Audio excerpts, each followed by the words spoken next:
I like that mug you got there. Yeah. Wish we had more. Yeah. Wish we could sell some. Got to hold your mug like yonder. We can see the Yeah. We haven't started the yet. logo. We're rolling, dude. No. We're rolling. We've been rolling since Tuesday. Yes. So. Oh, we are rolling now. We are rolling. Okay. Yeah. See, he called your bluff, didn't he? He did. So, Chad, what episode is this? This is yeah. This is SlapperCast episode number 96. You almost said 69. 96. Yeah. It was a 69. I was Only time Mike. dyslexia works in your favor. So this is an unusual taping because we are actually fixing to run out the door. Gig bound. We are gig bound. Bound and gigged. Yeah. Now you're singing my song. See? Normally this would be like 10 or 11 in the morning and we'd all be half asleep, or I would be anyway. We're on our way to a timeout. Yes. Timeout Trace.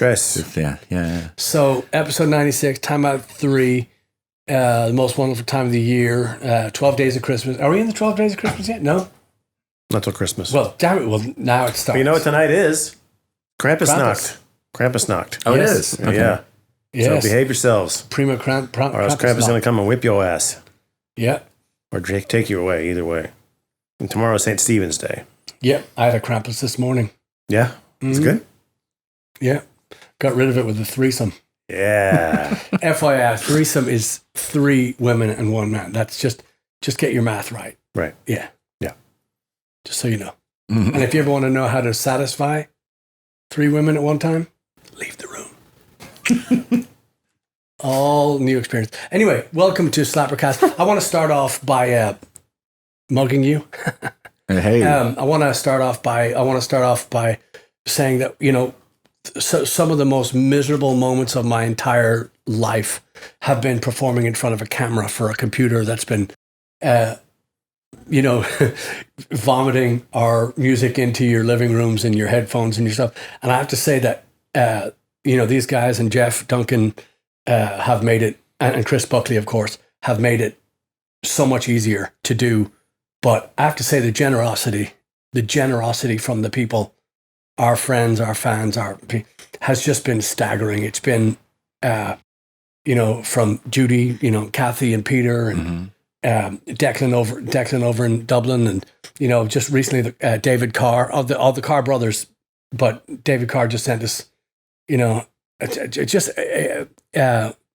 so David, we're dedicating this episode to you, and thank you so much. Just it's strange to be kneecapped, to have your livelihood kind of, just kind of knocked away from you, and you can kind of see all these clubs that you love just being choked to death, and so in all that misery, the I guess the bright side, the only bright side of the thing would be that we have we've always known, but I mean, this has been just the generosity and the love that's been given to us from you guys. We thank you so much. Yes, we do. Just it's been extraordinary. It's been wonderful, and for not to take over, but as the new guy, it's been wonderful to. I've always known that you guys have had a great fan base. I've seen it in person, and it's nice to be part of the family. Yeah. And so David and everyone else, we thank you very much for the so turns a good deed in a weary world, as Willy Wonka would say. Yeah. Nicely said. We appreciate it very much. Yes. So, there's, this is an open floor thing. I just I talk the most, so I usually start it off. But well, we got big news this week, as this Friday. Moving right along. Yeah. I hadn't finished groveling, but go ahead. Yeah. Chad, what's the big news, Chad? What? What's the big news, Chad? Big news is we are releasing the first of 2 new singles this month, which are both Christmas themed songs. One of them is a cover of Fairytale of New York by the Pogues, a song that we have covered off and on throughout the years. Not really. Yeah, not until Leslie. It's it's true. So, and that is it's all done and mixed. It was, of course, recorded with our good friend Paul Beebe at BB Gun Studio. It was mastered by Chris Longwood, the mastering engineer, as he calls himself on Instagram, because that's what he is. Both of them did a fantastic job. Wow.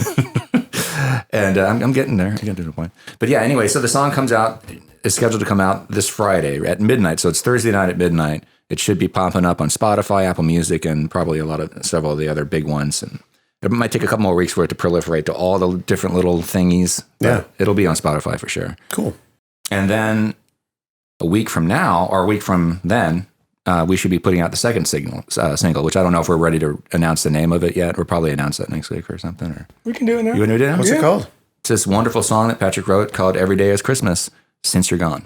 And He has to say it's wonderful or he doesn't get a lift down. no, it really is. Tonight. I have been gushing about this song because I really think it's the best original song we've ever played. And it's an incredibly solid piece. And it's kind of amazing to me that Eric and I didn't even hear the song until the day before we recorded it. The day of, actually. The day of, right. He doesn't read his emails. I heard. I just couldn't. I just couldn't discern what was happening. Patrick had recorded a demo, and there was a sort of a vague structure. Not vague. There was a structure there, but we didn't really know exactly what we were going to do in the studio. So we kind of made it up as we went along with feedback from Paul. Mostly you two are kind of figuring out what sections to put where and what to add and what to take away. Well, so here's the thing. So I had a 5-minute something song. We talked about this even last week. Mm-hmm. If you record and release everything that you think of, you're going to have many buckets of shit. Simple as that. If you take the time, now we haven't been rehearsing. We've been trying. This is the dilemma, and we're all kind of suffering from this tonight. Not the dilemma, but we're all suffering with this this touch and go thing that we're dealing with right now because throughout the country, this pandemic has definitely spiked.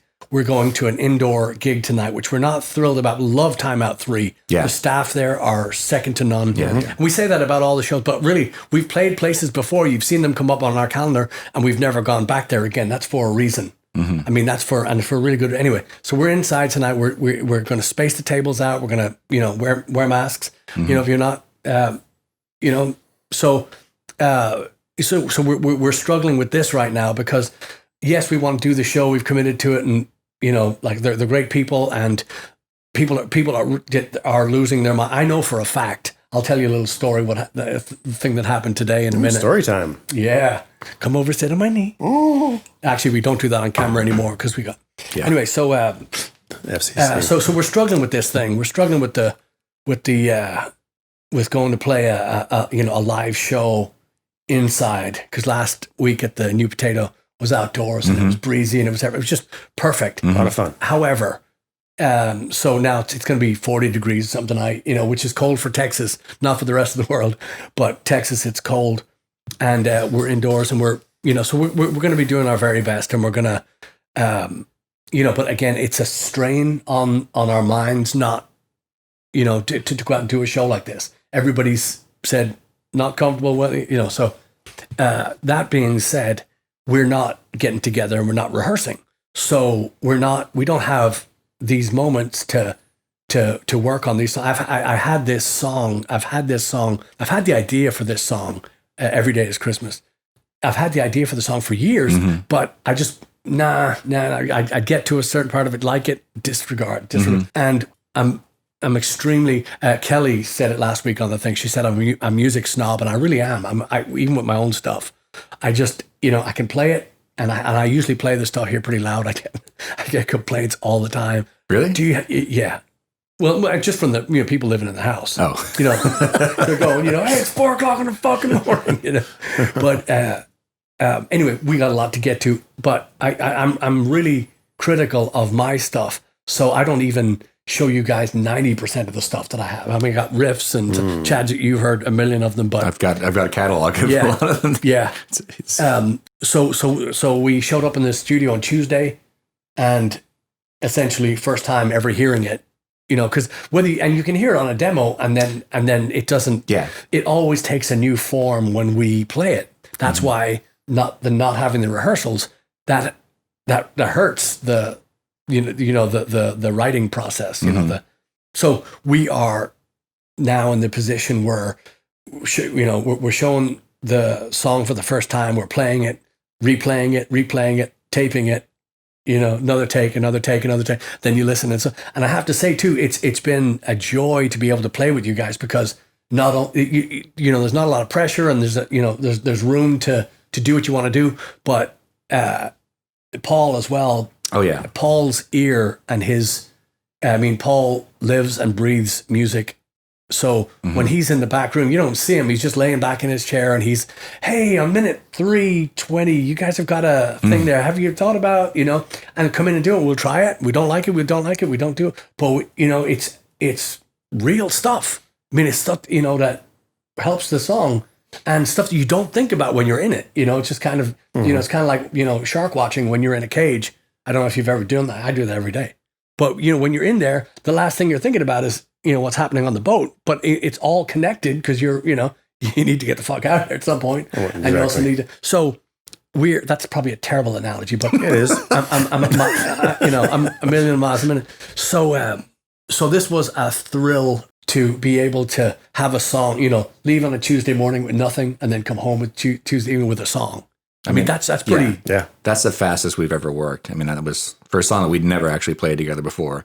To have this completed piece now that sounds fucking awesome is mind-blowing to me. It's absolutely mind-blowing. Well, it's also fun to kind of like, okay, here's the song. And then it's like, well, let's take up this part. But we're going to add this thing. Yeah. We're going to do this, but we're going to do that. Let's play the quiet part twice. I don't like it twice. Let's play it once. Okay, cool. And those kind of decisions, you can already hear what the song is supposed to sound like. And then you're just kind of like fine-tuning the parts to make it not a hit, but to make it, like you said, Chad, like a kick-ass song. It's like, oh yeah, we've taken this and now we have this, but what's happening in this is badass. Mm-hmm. Yeah, and the other thing too is, and I'm not going to mention any names, Chad, but early on we used, I'd write something and go and before you even play it, he'd go, hey, what about putting this? And again, I'm not knocking, I'm being very playful here, but before you even played a note, you would have in your mind, hey, what if we switch that around? I go, just play fucking thing first. Just fucking, because you have to get it out of your thing. In those days, I was always anxious to try to get you to finish something too. So it's like, shut up. Let's just try it. Let's just try it. Yeah. No, I'm like I said, I'm being, because you would always, you always seem like you needed. Well, I just do not like. I don't like this stuff. I'll play it on a Monday. On a Tuesday, I hate it. But by Friday, I'm ready to fucking kill somebody because I don't want to. So the good thing about having Chad there was because it's not that bad. It's bad, but we can work with it, But so this has been really fun and very, very, very. It's been a wonderful learning experience in that I can already see how the next record's going to be. There won't be me bringing a song completed into a rehearsal. It's because I not only enjoy hearing it kind of put back and you put it in a blender a little bit, or you like we said, cut pieces off and or switch it around and do it. It's just but it makes for a baked, fully baked piece versus like a fucking half made omelet, that's falling on the floor, So it really is. It's a learned a lot, and it's But so I'm excited to have them out there. Mm-hmm. Excited to me too. Big time. Especially because we're not going to do a Christmas record, Twisted Sister, and we're not going to do So we talked about that the last show. What's the first fucking song I heard on the radio when I got in the car? We're not gonna. I was like, today or that same day? That same day. The day after the after the podcast. We were right on Twisted Sister for doing Twisted Christmas or whatever the fuck it was. But it was like, swear to God, turn on 107.5 just to hear what was going on in the real world. We're not gonna take it. Wow, ridiculous. That's funny. Well, but yeah, 2 Christmas singles coming up just before the holidays. Mm-hmm. And we mentioned before too that Leslie, the lovely Leslie sang on it. And that's what I was saying earlier. We played it before. We've had requests for it, and we've given it a shot. And I've sang both parts of it, and it's just, it's kind of, again, it's just going through the motions. But just having Leslie sing on it was just, she did such a great job. Didn't try to be anybody else. Sang it like she wanted to sing it, and it translates. Mm-hmm. And I talked to my friend John Redmond, he's in the Netherlands right now, and he heard it, and he said, yeah, my only complaint is that you guys didn't do this years ago. Mm-hmm. I said, yeah, we would have if we hadn't known her. Well, we didn't. Yeah, we didn't.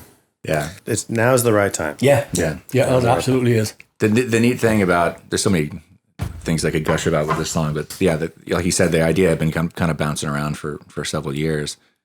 And really the only part that survived from the early versions is the chorus. Yeah. That was an idea you had going way back. So it's really neat to see when you play the demo for me, I was like, that's it. Because you had played around, like you were saying, with all the different kinds of keys and different verse structures and chord structures and so forth.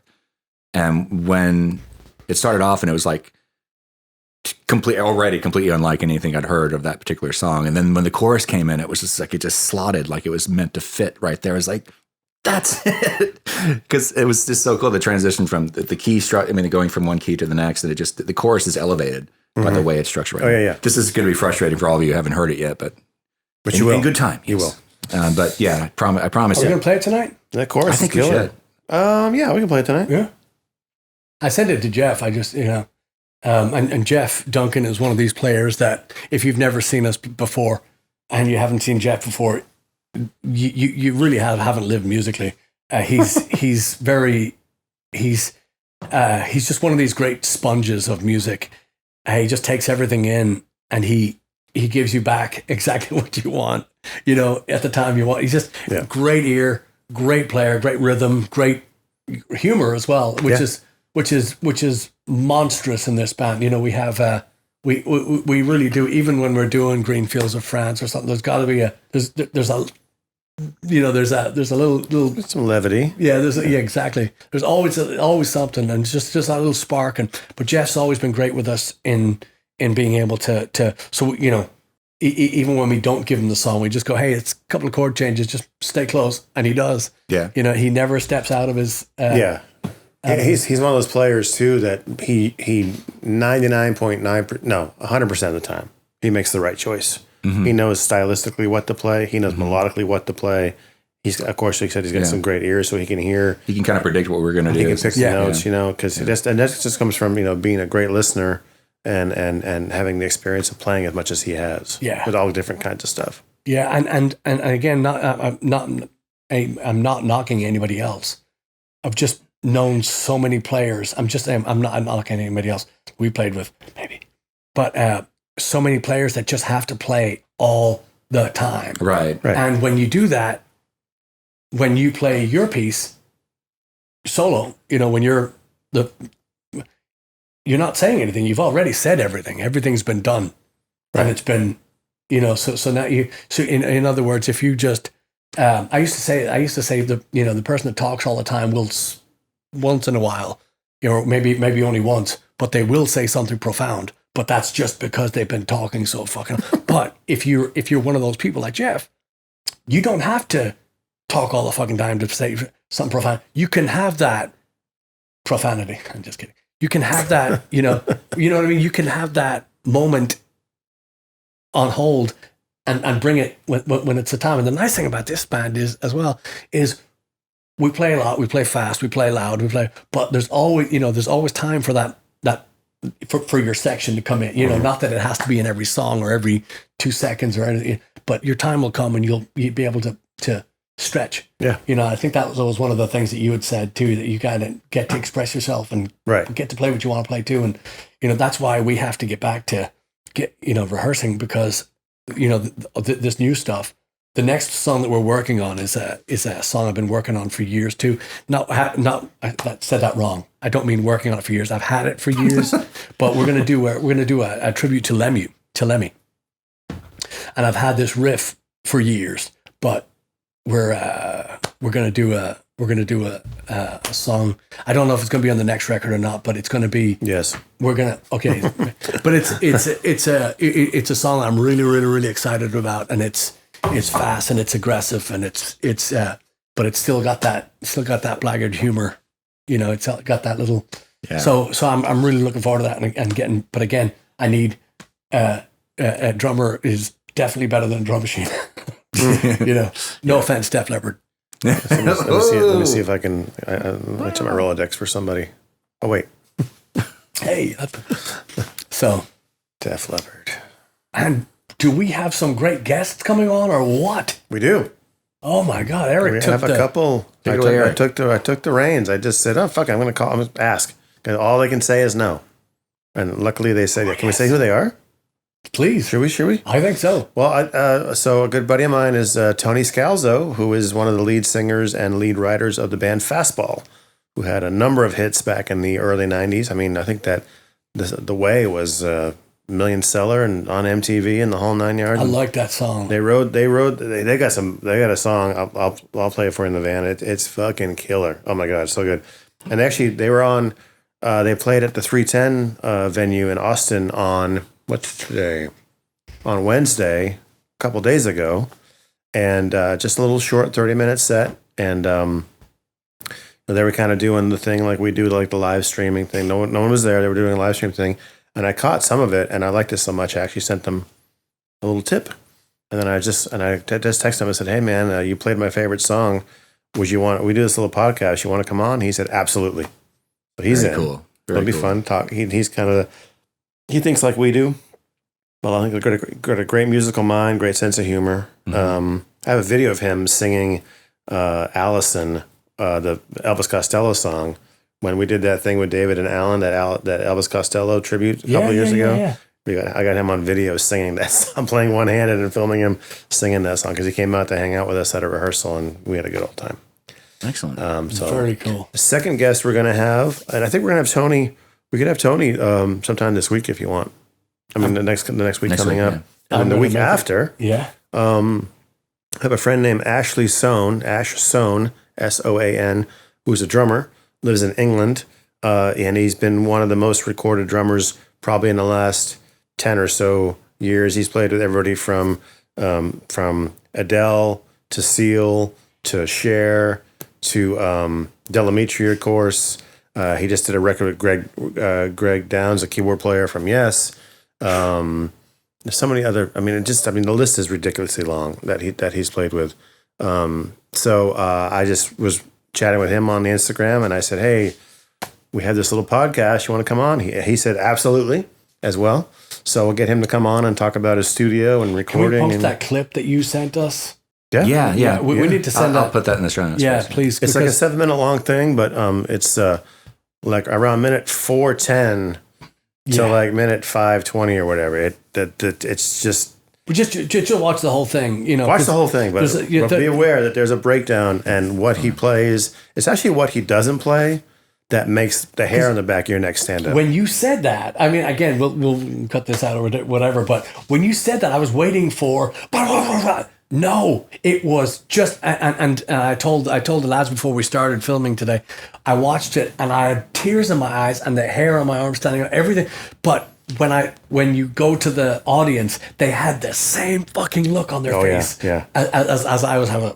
I was like, complete master. Yeah, I mean, just that was sensational. Yeah, watching that piece. He's one of those guys, and he's humble, and he's fucking crazy talented, and he's not like he's going to tell you that he doesn't have like crazy chops. He's got crazy chops, but the way he grooves is like that's why he gets hired. That's why he gets the phone call. Let me also tell you this too. There's a because when he started playing, and we've talked about this in the show before, but there's a of course it's a language, but there's also a style to your language. There's a feel that you create as a drummer, and you did it a couple of weeks ago. We played Rock and Roll Paddy, and you started off the beat, and I just froze because it was that moment that you realize that the drums are singing. Mm-hmm. The drums are they're not just keeping time. The drums are as important as the music pit at an opera or the London Philharmonic.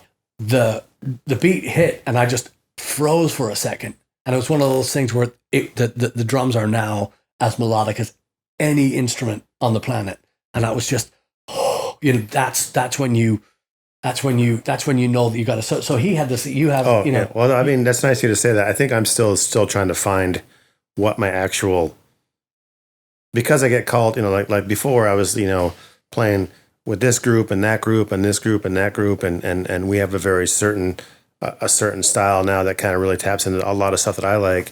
But I still think I'm trying to find like what's my what's my actual voice, you know? Yeah. And when you hear somebody like Ash play, it's like, oh, that's his, or Nico, or Vinny, or Vinny? Really? Vinny? Or any of those guys that are at that level, that's like, oh, Alex Van Halen, or, you know, I know we're talking about a lot of metal guys, but, you know, they have that swing to their playing. Dennis Chambers. What's that? Dennis Chambers. Oh my God, yeah, ridiculous. Yeah, but I mean, that voice that you hear, not voice, but you know that what accent or whatever they have that sets them apart from everybody else. You know, and you know, being able to Purdy when he puts that, when he, you know, he does that shuffle, and you can't breathe for a second because all the music in you has been pushed down, or, you know, just been knocked, you know, like when you get a, you know, good kick in the stomach and you lose your breath for a second, you know, that's what this music does. Yeah. And I just pity the people listening to computerized, you know, drum machines and stuff. And techno. There's no, you can't replicate this. This is as soulful and as beautiful and as musical and as deep and as colorful, and I could go on. Yeah. So we'll have Ash on in a couple weeks, and then I have a friend who's reaching out to Vinny Appice of Dio and Black Sabbath and Last in Line fame and everyone else, who will probably say yes. So we're just waiting to get his information. I'll reach out to him, and, you know, he and I talked years ago. He probably doesn't remember.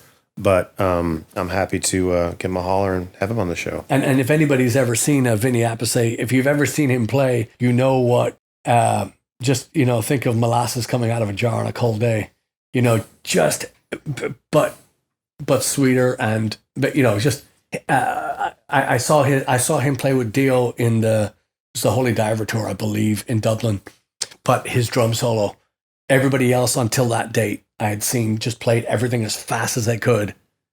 Not Vinny. He played slow, but every single beat, every ghost note, everything he didn't play, everything mattered, and everything was just as perfect as could be. And that was a big deal. And I remember, I think it was Queensryche opened for them at that show, and Scott Rockenfield, who was their drummer, don't know if he plays with them anymore. No, he's done. But. Yeah. He is no slouch. No, he was great. I mean, he came out and he did it. So we were kind of like, oh, here we go. You know, because we remembering too, the Holy Divers, a lot of slow groove on that. Hence the Vinny Appice stuff. And if you're not a metal fan, I you know, maybe you can go get a cup of coffee and Seattle's best. Well, we'll talk to them. But if you know, somebody like Vinny is, again, I think that people like even Nico learned from, wait a minute, everything doesn't have to be top speed. Right. And Mickey D, same thing. Yeah, he can play everything. Oh yeah. I mean, and is beyond brilliant. But again, I can hear that Vinny, you know, that little influence there, you know, with. I mean, he's one of those guys too. I think that, I mean, obviously he's a favorite of mine. He's a favorite of ours, I think. Yeah. But I also think he's one of those guys that did not really get the credit that he was due. Even among drummers, he seems to kind of like, well, Carmine's his older brother, and Carmine has been around for 1,000 years and done 1,000 things. And Carmine Appice, yeah. And then here comes Vinny, who's just, I mean, solid as a rock and can play the fast tempos. He can play the slow tempos. He can play everything, and the fills he plays are out of this world. So I just never thought he got quite the due that he should have. I hardly agree. Do you think that's because he was the second drummer in Black Sabbath in the Dio era? I mean, definitely. When he and Dio were in Black Sabbath, that really elevated. I mean, that's the first like really big band he was. I mean, he was in Access and stuff like that, and he played with Rick Derringer for a bit. But I mean, obviously that elevated his status, and then playing with Dio. But then I think once he quit Dio.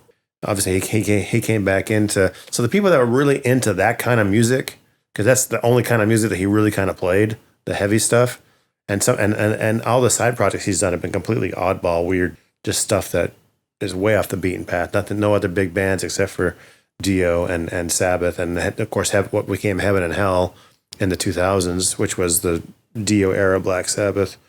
And then, of course, Last in Line has been kind of his latest claim to fame, which is actually a really good band. Vivian Campbell and now Phil Soussan playing bass, who's a great bass player, and that kid Andrew singing and stuff like that. But I mean, he's just never been like a Van Halen or a Guns N' Roses or like a huge band or Metallica or Iron Maiden. So, but I mean, people that know him, they're like, oh, that guy's he's the bee's knees. Yeah, he's fucking awesome, and he is. So hopefully we'll get him. Yeah, and then get him on and just see what he's been up to and talk smack and smack. Is he? It'd be fun. What's he doing now? Who's he playing with now? Last in line. Last in line. Yeah, it's got Vivian Campbell on guitar, like I just said. Okay. Phil Soussan on bass. Sorry. It's an early morning. It was the Dio band when Jimmy Bain was still alive. It was Jimmy Bain on bass, Vivian and Vinny and this kid Andrew, not a kid, but I call him a guy, singing, and they were doing a lot of the Dio stuff, and they wrote their own songs, and the stuff's not bad. It's got a little bit of a thing to it. And you said Phil Sousa playing bass? Well, Jimmy Bain died. I know that, but I mean, and so so basically they played a show in Miami, and they were about to go on the Monsters of Rock cruise or the fucking those cruises that have I'm talking about. Yeah, let's go on a cruise now. Yeah, this was years ago. Yeah. Jimmy Bain died like the next day before they went on the boat, and they were still. Jesus. Which is tragic. I mean, he's alcoholic and finally stopped for him. Died like the day they were supposed to leave. They still went on the boat, and Phil was playing on the boat with somebody, so they went ahead and they got him. He played with Ozzy, Phil Sousa? Phil Sousa played with Ozzy, yeah. He's one of those journeymen, kind of like Rudy Sarzo, kind of played with it a little bit, always kind of showing up around. Yeah, I think Phil may be in the same boat as Rudy in that they always, pardon the pun, but they missed the boat on everything, the heyday of all those bands. Yeah. Rudy Sarzo played with Whitesnake and Quiet Riot and all these bands, but they none of them hit while he was in the band. No. And as soon as he was gone, there they go. Yeah. It's just I always thought that David Coverdale was the same. I thought he was one of those guys because he sang for so many people, and like Whitesnake or not, he's got a great voice. I mean, he's just got a. It's funny you say that because I had my drum lesson today, and my student, I just introduced him to triplets. Yeah, and he's like, oh, I hear everything in triplets now. I go, well, not everything's not in triplets, but fine, whatever. So he's playing on the drums now, which is fun.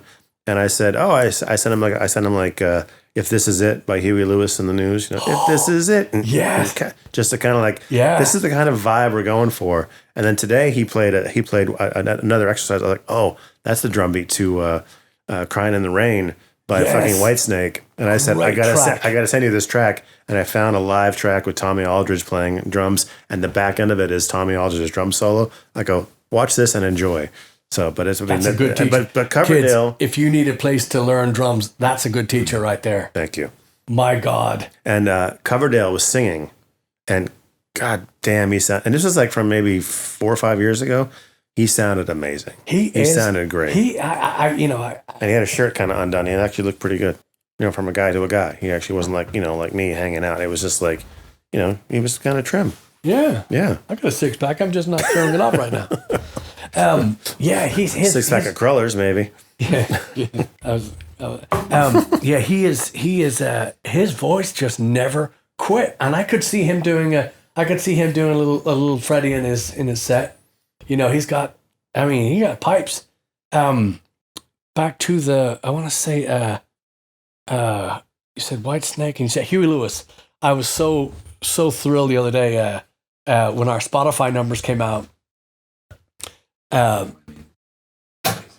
What's he doing? Arranging the furniture? Yeah. Nice. Spotify numbers, yes. I gave him a thing of pledge and told him to go after it, Mr. Clean.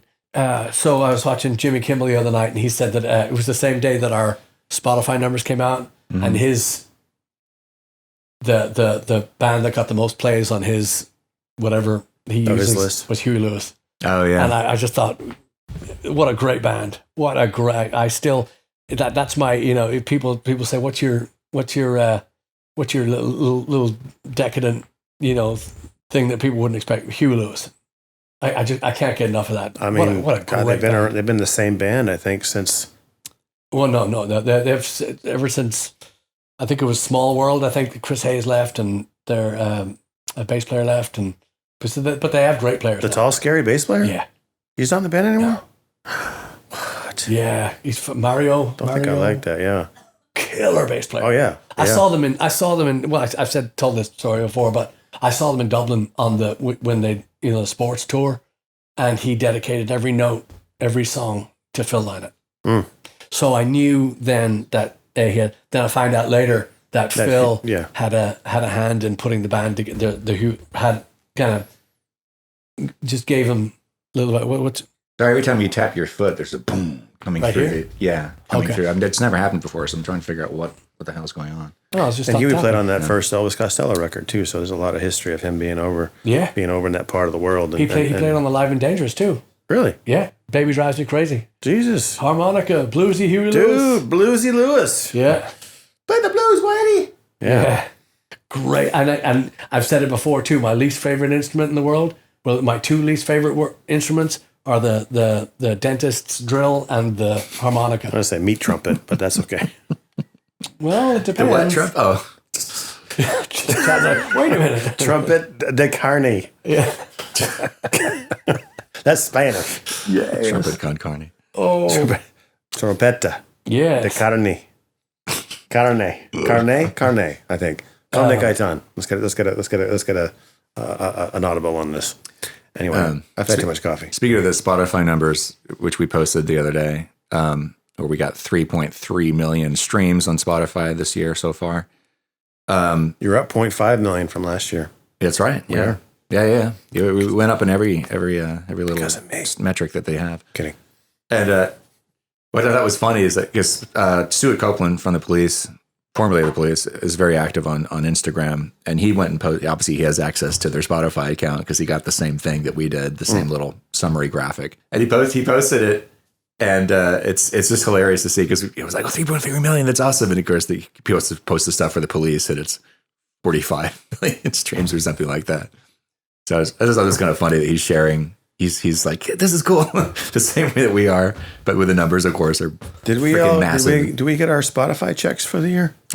Yeah, we did. Do we owe the money now? Yeah. Right. We're all gonna get a mug. Yeah, for 45 million streams, he might actually be making some decent money. Who I knows? don't know about that. I think we can buy a newspaper. He can probably buy the newspaper. The newspaper. He don't need no Spotify money. He's doing just fine. Just fine. But he's one of those guys that deserves every single thing he got. He's just just the best. Everything he does is magic.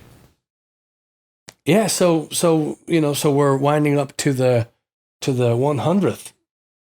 Yeah. So who do you think Which will we be? said was going to be after January January 5th. It should January be, I 5th. think. Yeah. So we'll get we should get either Nico or Leslie DeHaven. I don't know if we can get her. You know who I'm going to pick? Still, yeah. Nico. I see her all the time. Yeah. Kidding, honey. Kidding.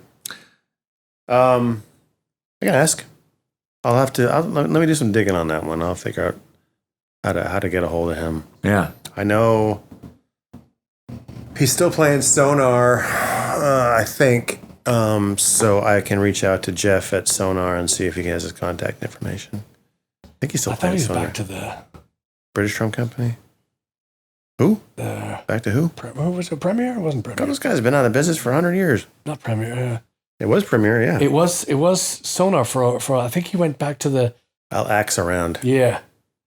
I know he's still playing Peisty. Yeah. Oh yeah. And I have a couple of guys at Peisty that might be willing to share. Or I can get a hold of Mike Dolbear, who's a big drum guy over there in England and London, and he might be able to help me put it together. So it's Peisty. I always thought it was paste. Oh, it's Peisty. Paste is that shit that used to come in the jar that the dumb kids in the back would eat during third grade. Yeah. We're not dumb. We're just challenged. No. Just. This is slightly off the subject, but when you sent me the Peisty, the Black Sabbath song from Heaven and Hell. That's a good song, right? Wishing Well. Yeah. Which I'd never heard before. I'd heard Heaven and Hell and several other songs off that record, Misty Morning, whatever that one is. But I'd never heard this one before, and it's Kind of reminds me of Wizard a little bit, like the early Sabbath stuff. It's a really great riff. But then I went to Wikipedia and I was reading about the record, and there's this really long article for it on there. And there's a story about how Tony Iommi, as a prank, set Bill Ward on fire when he was in the studio. Have you ever heard this? I'd never heard this story. Obviously, I think they're all zonked out of their minds at this point or something, but he had some kind of flammable fluid he put on Bill's back, I think. Oh, good. That's fun. And it turned out to be way more flammable. I think he was thinking his shirt would catch the flame a little bit and then he put it out or something. I don't know. But it caused these horrible 3rd-degree burns. Oh, nice. I can't help but think that's one of the reasons why he left the band after that album. I think he played... It's horrible. I think he played part of that tour, because I think that was the tour that I mentioned before. They called up Vinny and said, "Can you come play?" Mm-hmm. And he had cassettes of the set, and he's basically transcribing them on the plane over to Hawaii. And when he got there, he put the book up somewhere to be able to read the charts that he made. Basically, I think they're more like play 8, play 7, chorus, bridge, or whatever, because some of those earlier songs were kind of, because even with Dio in the band, they were still singing like War Pigs and Iron Man and all that kind of shit. Yeah. All the old shit. And then the new stuff off the Heaven Hell record. And that's the one where it started to rain and his book got all just basically smeared and he just threw the book out in the crowd. It's fucking, yeah. Yeah. But, well, I think, also Ozzy was gone. I think Bill and Ozzy were kind of tight. And obviously that little prank might have done something. But of course, I can't help it. They were recording in Miami in like 1981. You can only imagine like how far away they were from anything and how much drugs they were doing and just partying like. Yeah. But clearly Tony There's was a not story thinking. that says that they used to take the mixes, the rough mixes, and go to the strip bar around the corner from Criterion or where the closest one, and they'd play the songs and the girls would dance to them. Tony has said, "Oh, no, I was never there." And Dio has also said, "Oh, no, I was never there." Yeah. So you know that they were all there. Yeah. They were all there just partying like crazy. Right. So, Yeah, I need to go and read about that again. There's a lot of really interesting tidbits in there. One of them was when Bill suddenly left the tour, that he was like, "Oh, I'm going to the airport." Where are you going? The airport. Like, "Okay, well, we'll see you later." Like, "No, I'm going home." like going I'm done. way away. Yeah. Like, oh. And then when he played they did the Black Sabbath reunion back in 96, 95, 96 or whatever. They did that double record when they went to Birmingham and played. On that whole tour, Vinny was the backup drummer. Oh, okay. And Vinny traveled with the band. Yeah, okay. And they set up his drum set every single night in case, because Bill was having heart trouble, and they were like, and Sharon, I think, was kind of running the show, Sharon Osbourne, and she was like, if he goes down, we need to have somebody available. So they called Tony and Geezer called Vinny, because that's their other favorite drummer. Yeah. And Vinny said every night, my drums are set up in the backstage area, and I'd watch the show and go back to the hotel. Yeah. Didn't play a single note on the tour, but was just there just for backup. Understudy. He got paid to travel and hang out and whatever. So cool. Crazy. And I forget. I think Sharon, somebody knew him from somewhere, and we can ask him about it when he comes on. Yeah. Get the real dope. Yeah, it's going to be awesome. Yep. But also, just a lot of them know already. Going back to the beginning of this evening, so we'd sent all our Patreon people had sent them a copy of Fairytale. Yep. Nice. And also you're also going to be getting the copy of our new probably next week single next week. So or this week. Yeah, this week exactly. Yeah. So and we already got some great feedback on the Fairytale. So thank you for that. Yeah. Thanks for we really hope you enjoy the recordings, because it's been really fun doing, and as always we're gonna have a video done pretty soon. We keep talking about that, of course, with again going to hammering on this COVID thing. We've been the three of us have been doing staying at home and just staying away and blah blah blah. And we've been doing the same. We can't go out. We can't very well go out and do a video indoors or out. Bring other people in and cameras, all that stuff. But we are going to do. We're going to do like a mix up or a mashup or a edited. Some kind of video for our new our original song. Right. And so we're going to do something like that. And again, all our Patreon people are going to get that first. Yeah. And you're going to get, hopefully we'll be able to send you clips of it, making it and all that stuff. We got some good ideas and nice and whatnot. So also, I think, I'm not sure exactly when this is coming out because I haven't, our friend Gareth Wolver, who lives in Australia, has a Celtic rock podcast, Celtic Punk. Celtic Punkcast is the name of the show. And he actually debuted, we've talked about Gareth on the show before. He debuted his podcast. The very first song he played was Botany Bay. Not Botany Bay. It was Botany Bay off of Standards. And so he's a big fan of ours. He's a really cool dude. But I was intending to give him all this stuff anyway. But as soon as he saw we announced Fairytale coming out next week, he said, "Hey, can you send me copies?" I said, "Yeah, of course." So his podcast might be coming out around the same time the song is debuting. I'm not sure exactly. Sometime this month. It comes out monthly, his podcast. So we will post that obviously when it's out. But yeah, please do. Ooh, oops. My storage is full. Uh-oh. Yeah, y'all talk amongst yourselves. Okay. Oh. Well, hey Patrick, how are you doing today? Nice to see you there. You got a new mug over there, I see. Yes, I do. Is that available on the Blaggards.com website? You know what it is, but without yeah. Yeah. What's it say? It says Stout Irish Rock. Yeah. It's the distressed logo, as the kids say. And on the other side, it says again. That's smart. Yeah. It's like having a two-sided mug makes a lot of sense. A lot of people go cheap and they only make a one-sided mug. That's just dumb. That's not good marketing. Yeah. What if you're left-handed? It works. Exactly. What if you're right-handed? Still works. Look at that. Weird. It's how did you do that? Do it slowly for the camera. I'm ambidextrical. Yeah, so about these mugs too, if Chad's back. Yeah. They're not going to be set for sale much longer on the website. They may be disappearing sometime this week. So won't they be on the website anymore? We're going to sell out We're tonight? selling out, yeah. Really? Yeah. So so if you want one and you haven't ordered one yet, do it today. Get on it. Get on it. Christmas is coming. We'll make sure you order it now so you get it in time to Santa to stuff it up your stocking. Say that slowly. So we're about to go and lay down some rock, as they say in the music business, and some hard rock.